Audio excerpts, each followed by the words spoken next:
This is Dr. Karen, and this is the Are They 18 Yet podcast, where I help parents raise independent, self sufficient kids without sacrificing their own identity and sense of purpose.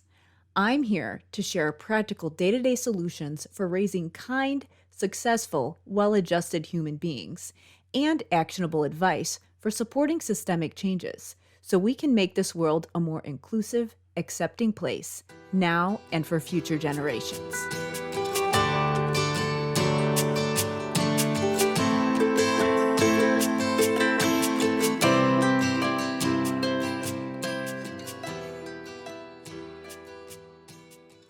Hey everybody, it's Dr. Karen, and welcome to episode 36 of the Are They 18 Yet podcast. In this episode, I'm going to continue the discussion on food. And today, I'm going to talk about some common fruits and vegetables and why they are sometimes difficult for kids to eat, or maybe not even kids, sometimes even adults or older people who still have some food aversions and sensory sensitivities. And I'm going to talk about some suggestions or things you consider to help to encourage your kids to eat more fruits and vegetables with some of these things in mind. Now, before I get going, I wanted to say, obviously, this should not be considered medical advice.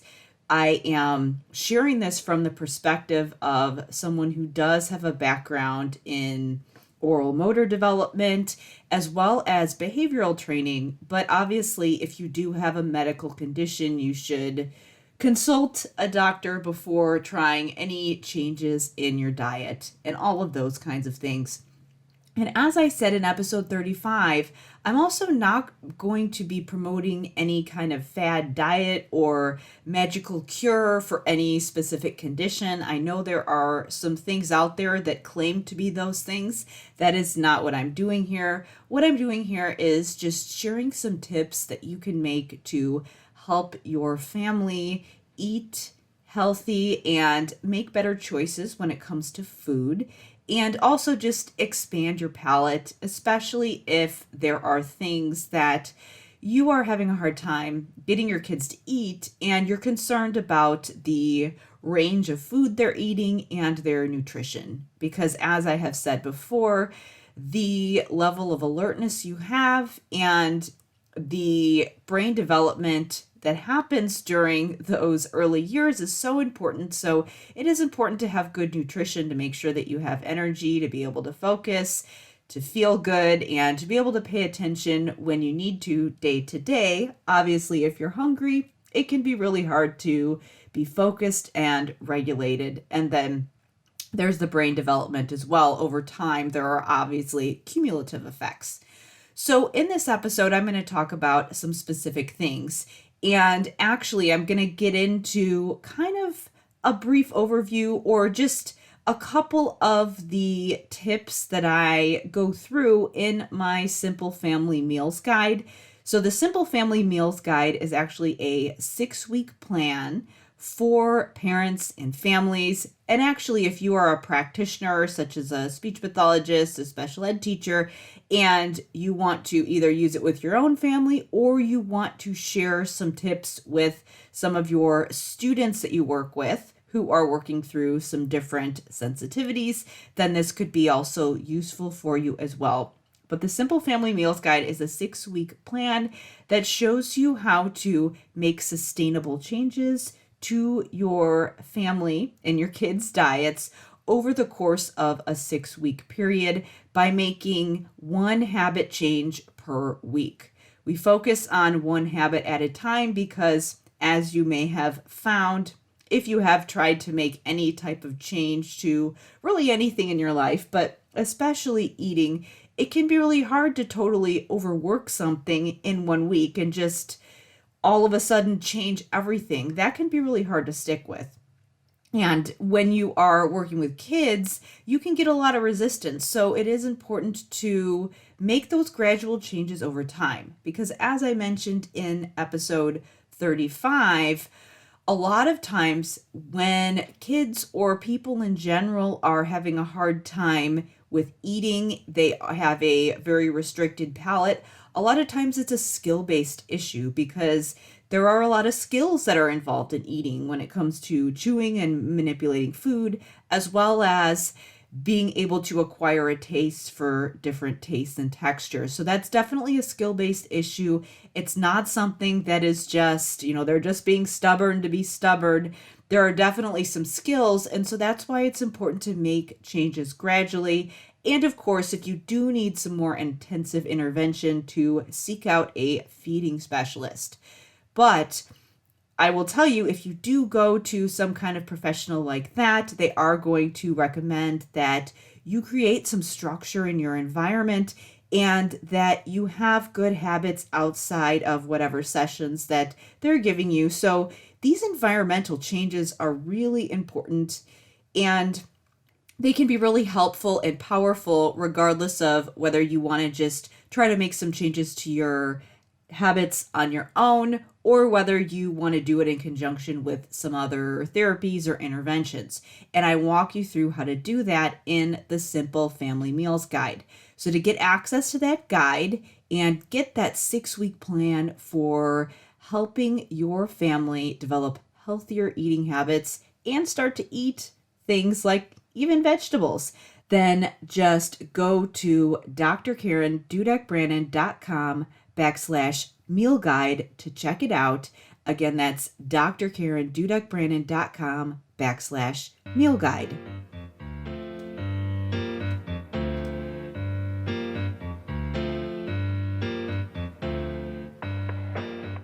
All right, I think the easiest way for me to do this is to separate foods into categories that commonly come up when we're talking about kids and food, and talk about some common misconceptions or mistakes, and then talk about how you can think about things a little bit differently. And the thing is that I can't tell you exactly what to have your kids eat or try to have your kids eat, but I can give you some general guidelines.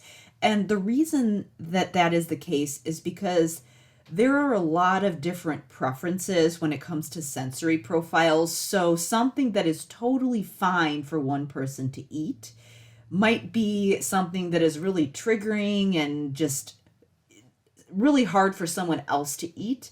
And so what you really have to do is just train yourself to see these different textures and notice these subtle changes that might not be a big deal to you, but might be a bigger deal to your kids, and help guide them through gradually exposing them without force feeding them or doing anything crazy. I know that we talked about why, bribery and rewards and things like that aren't the best option as far as getting your kids to try different things, but just being aware of these differences can be really helpful, because a lot of times it can be hard to identify a pattern when you're thinking about, okay, why won't they eat this? Why will they eat this and not this? And why is it so hard to get them to eat certain things?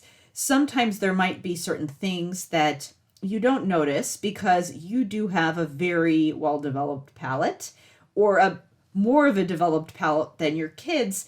And being aware of these different things can be helpful in problem solving and understanding why your kids are refusing certain things, or why it's harder for them to eat different things, and also can give you an idea of how to gradually introduce things over time so that you are gradually changing their habits. Again, we don't want to do some complete overhaul overnight.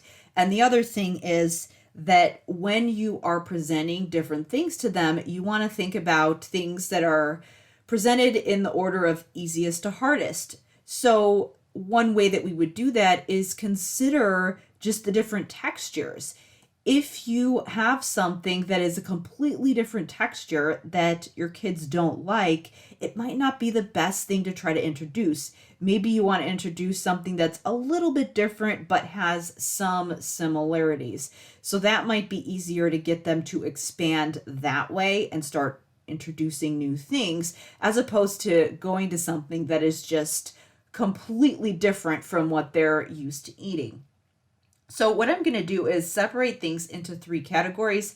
I'm going to talk about sweets, then I'm going to talk about some common fruits, and then I will wrap up by talking about vegetables. So let's start off by talking about sweets. As you probably know, these are pretty easy to eat, and they're pretty easy to get your kids to eat. They're also easy to get addicted to and eat a lot of, and a lot of things that do have a lot of added sugar or high fructose corn syrup or really any other sweeteners that may claim to be healthy but really are just empty calories are things that don't necessarily meet your nutritional needs. So I think that's probably not news to anybody. As I'm recording this, it's a couple days after Halloween, and so obviously you don't hear a lot of kids complaining about eating their Halloween candy, for example. So the thing is that a lot of times people will assume that things need to be super sweet in order to get kids to eat them. And there are a lot of foods that are prepackaged as organic, healthy options, but they have a lot of added sugar. So this is one place where you really want to be careful as far as the things that you're giving your kids, because a lot of things are prepackaged, but they have a ton of extra sugar, as I've said. So things like yogurts, juices, even applesauce. And here's the thing, is that a lot of times we are actually training our kids to have their taste buds overwhelmed with flavor.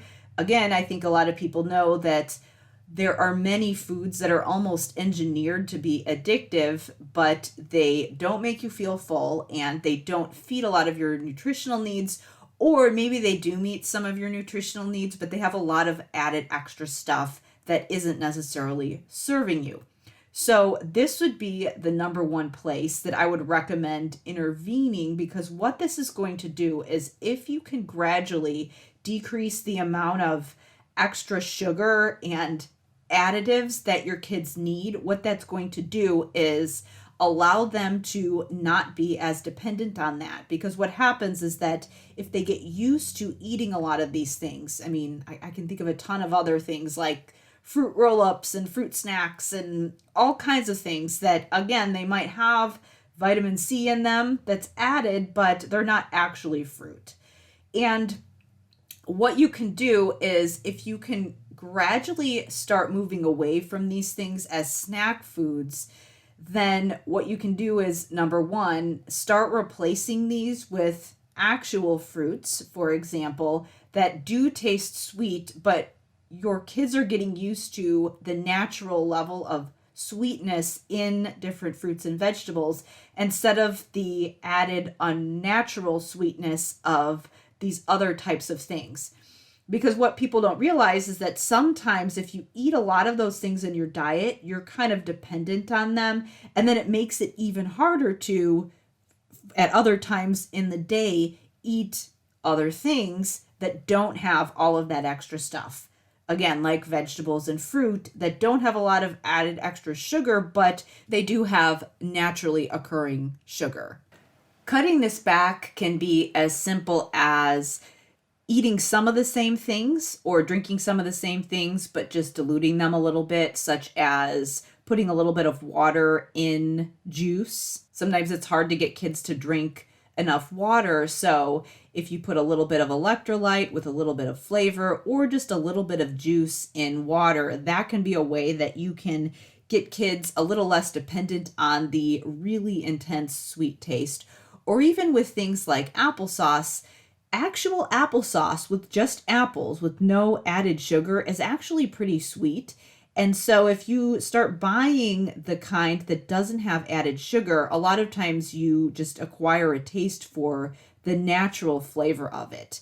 And you still get some of that sweetness. And again, as I said, substituting fruit instead of fruit snacks is a good way to go as well. So that's one place where a lot of people don't realize that they are having an impact on their kids' palate by giving them one thing, and it's actually making it harder to eat other things if you eat too much of something that does have a lot of additive. With other things, sometimes what you can do is, if you do find that it is a little bit harder to get your kids to eat the things that have less sugar, sometimes you can add a little bit of something such as some cinnamon, or again, and you want to do this sparingly, if you have some kind of organic maple syrup, sometimes that's a little bit of a better option than something that comes with a ton of sugar. Again, you do want to, with that, use it sparingly, but that is a better option to get something without and then start to add some of those things that are a bit of a healthier option, instead of getting something that already comes with a ton of sugar that you aren't able to control. So that would be my first thing, is to be aware of that. That can definitely have an impact on the amount of sugar that you need in order for something to need to taste good to you. It's kind of like with video games. Again, if you are looking at a screen all day, it's harder to look at a book, for example, that doesn't have a whole bunch of lights and things like that, because you're kind of training your brain to be overstimulated. We don't want to train our palate to need to be overstimulated by all of these extra things that we know aren't necessarily serving us. So that's the first category. What I wanted to move on to next is fruits, since I've already been somewhat talking about that, because I recommended that that be a replacement as a snack. Obviously, that's a better option than candy, fruit snacks, or a lot of the prepackaged things that are available for kids. So fruit can be a very good snack, but what a lot of people have found is that there are certain textures with fruits that some kids do find aversive. The most obvious one is bananas. I know a lot of people just cannot handle the texture of bananas. They are a great snack.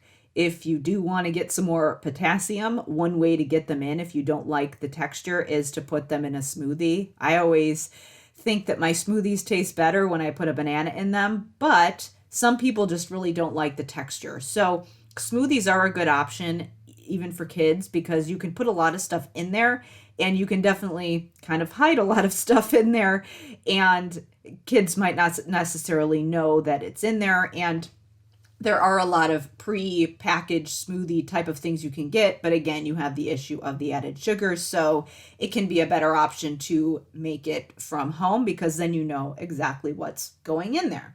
And you have control over the ingredients, and you can also add additional things in there if you want to get some additional protein or nutrition or whatever it is that you want your kids to eat more of.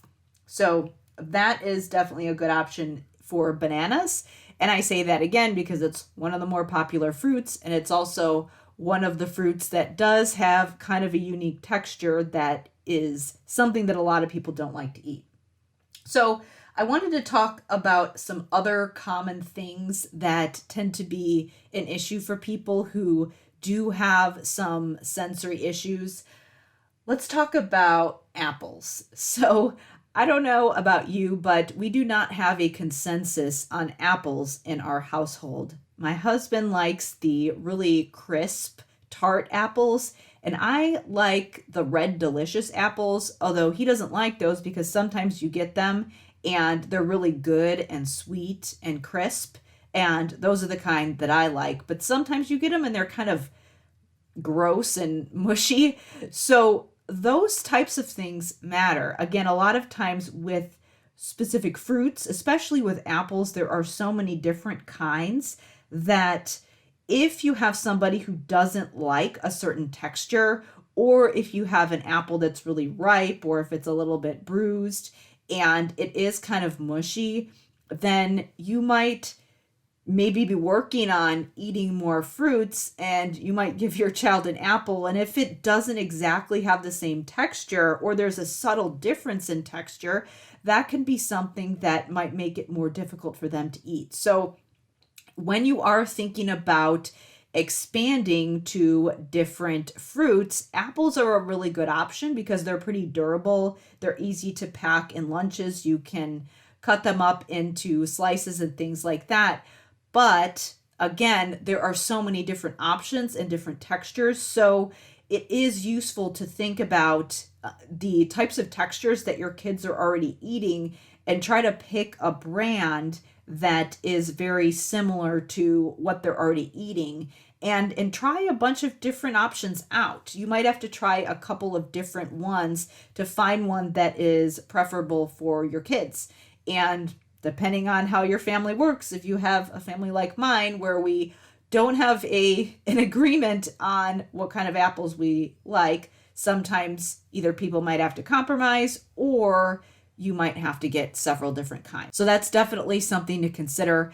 So I would apply this concept with just being aware of the texture, the level of ripeness, and the brand when you are buying fruits and introducing fruits.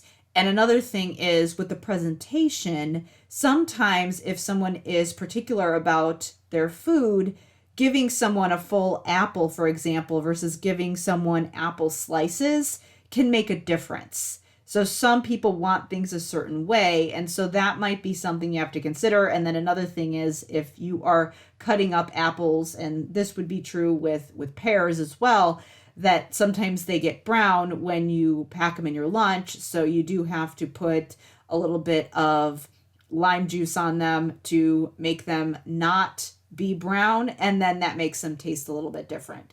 So those are some other things that you might have to consider and work through depending on the preferences of the people that you're feeding. All right, so let's wrap up with talking about vegetables, which is kind of the mammoth that is, for a lot of people, the most difficult thing to eat and get kids to eat.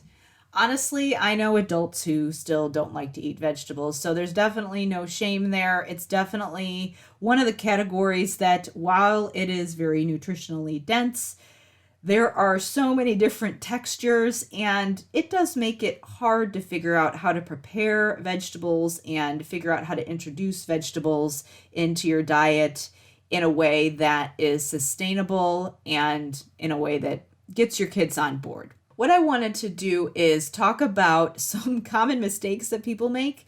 And part of it is to do with some of these, people taking Instagram selfies with their smoothies after their yoga workout or whatever. And the thing is that a lot of them are like, oh, look at this kale shake that I just ate.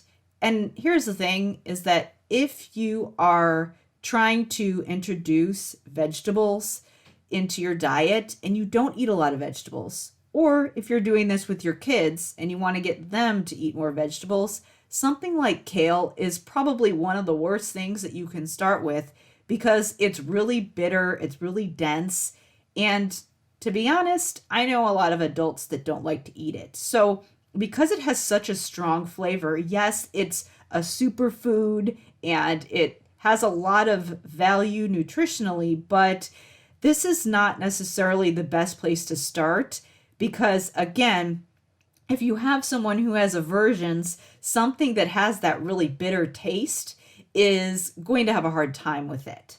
I would say the same thing about some of the other greens that are out there that, again, are really good for you, but they don't taste good and they are kind of hard to eat. So things like bok choy, collard greens, yeah, they're good for you, but they are not the easiest to eat if you haven't been eating a lot of vegetables. Those are what I'd say, if you had to categorize vegetables like math, those are not addition and subtraction. Those are like the calculus of eating vegetables. So don't start there. Don't worry about what these selfie Instagram smoothie people are saying. Start with something that's a little bit easier, and if you can even introduce a couple of vegetables compared to none, that's going to be something that is going to make a big difference, and that can lay the groundwork for having a palate that is able to tolerate more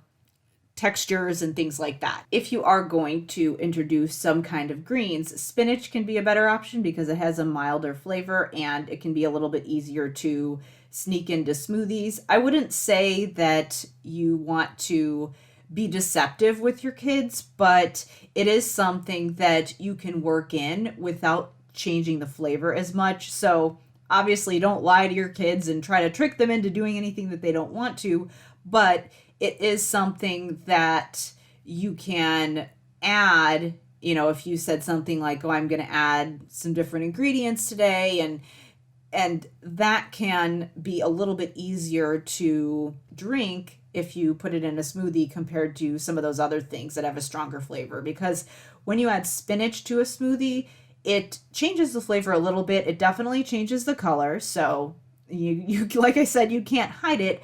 But if you add kale, you can really tell the difference, and you can't tell as much with spinach. So that is a better place to start. And if you are introducing things like salads, same thing goes. If you use greens such as spinach, romaine, those types of things, the taste isn't quite as strong and pungent as something like kale or some of the other greens like arugula, which are all good things to introduce, but they might be things that you want to do later. Again, I don't think that there's any hard and fast rule, but these are just things to consider. You might have kids that you introduce some of those things that I've said are a little bit harder, and you provide exposures, and maybe they can do it. I would never assume that someone can't do something, but if you notice that they are having a harder time, that might be why. So other things that can be easier, and again, this totally depends on someone's sensory profile, but this is just based on my experience, based on how I started to learn to eat vegetables, and also how some of the parents that I've mentored have been able to start working it into their kids' diets, is starting with raw vegetables that are crunchy and that have some kind of dip that goes with them. Again, with dip, you want to make sure that they're not just using the vegetable to spoon the dip into their mouths and only eating the dip.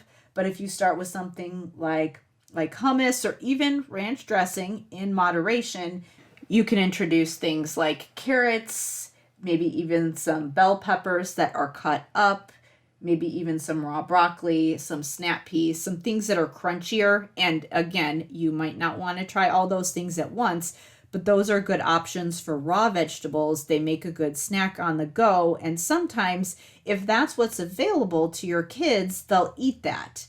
So if you have Cheetos versus carrots, obviously the Cheetos might be more enticing. But if you can structure your day so that the good things are options and they have multiple options to pick from, then sometimes it makes it a little bit easier to make a better choice. Sometimes having too many choices makes it harder to make a good decision. So narrowing the options, not in a way that is manipulative, but in a way that is just narrowing the playing field so that it makes it easier to make a decision, can be very helpful.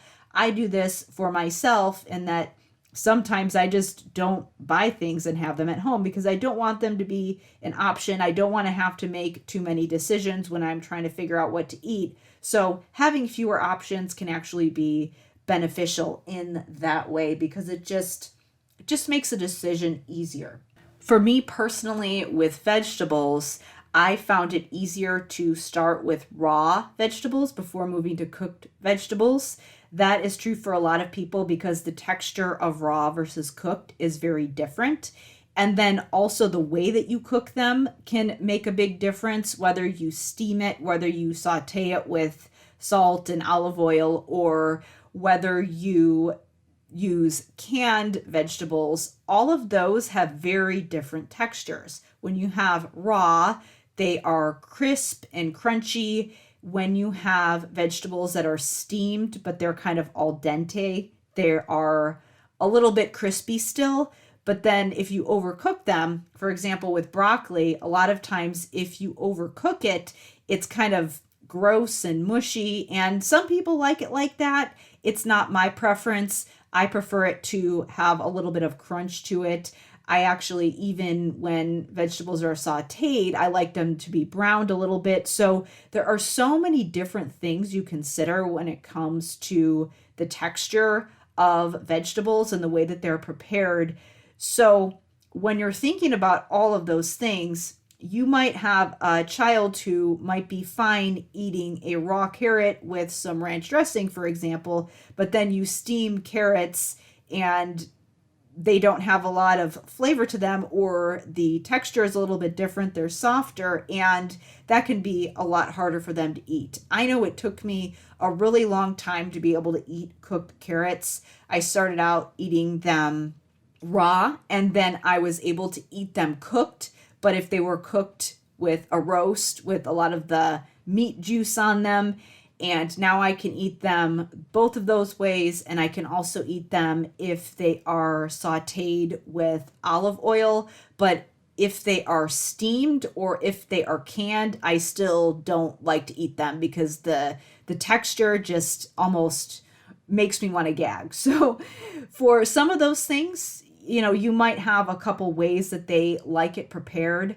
So try it, and I would play around with this, because a lot of times people will give up because they've tried it one or two ways and there might be some other options, or maybe they tried it one way and then they tried it another way. So for example, they presented something cooked and raw, and one worked and one didn't, and that's actually a lot of things that you're introducing at once. So I would try to narrow it as much as possible and offer your kids some grace, because remember that being able to tolerate different textures is a skill. Being able to tolerate different food consistencies is a skill. And so you want to have patience with that and remember that this is something that develops over time. So again, with all of these preparation things, whenever you're cooking something, the way it's prepared, the seasoning, and the level of crispness or softness or crunchiness can make a difference. So if you're introducing something, especially if you have someone who does have a limited palate, you want to keep those things consistent before you make those subtle changes. So as I said, everybody has different preferences, so it's hard to say this thing is going to be easier than this thing, but you do have to just be observant with your kids and notice which things that they prefer. And then when you introduce new things, whether it be fruits, whether it be vegetables, whether it be removing sweets and trying to get them to hydrate better, you want to just consider where they are and make small increments towards where you want them to go rather than making a big jump. So these are my recommendations. Again, the areas that we talked about were sweets, fruits, and vegetables. Those are obviously three powerful areas that can make a big difference on your overall eating habits. And if you intervene in these areas, it can make a big difference in your ability to just tolerate different textures and tastes.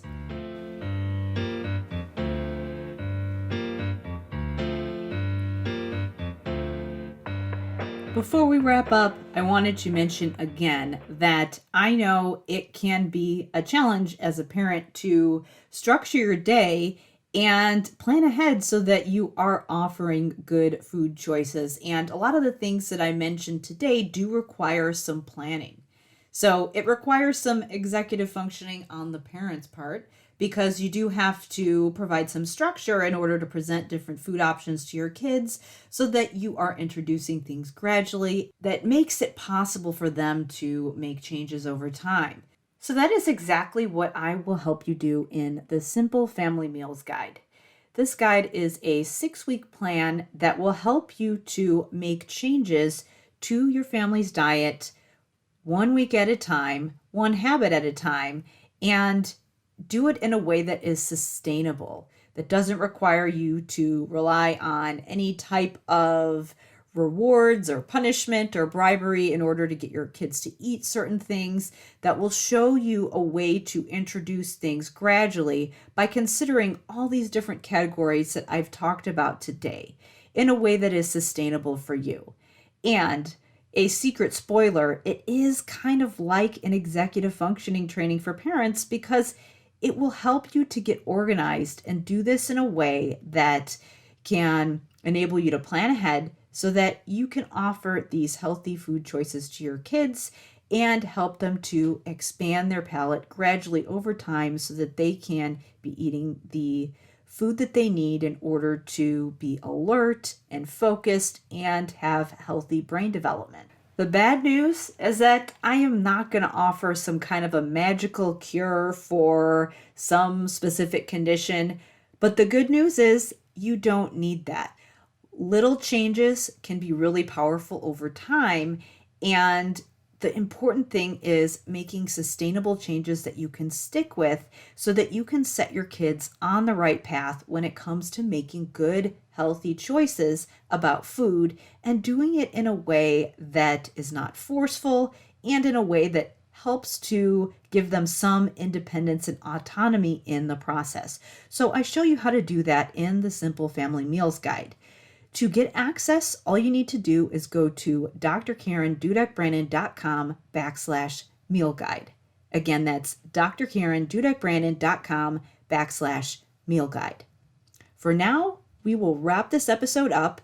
Remember that it helps us so much if you share this episode with your friends. So if you know someone who wants to help their kids develop independence and autonomy, and also, as we talked about today, create some healthy eating habits and make good decisions about food as they grow, then definitely share this with them.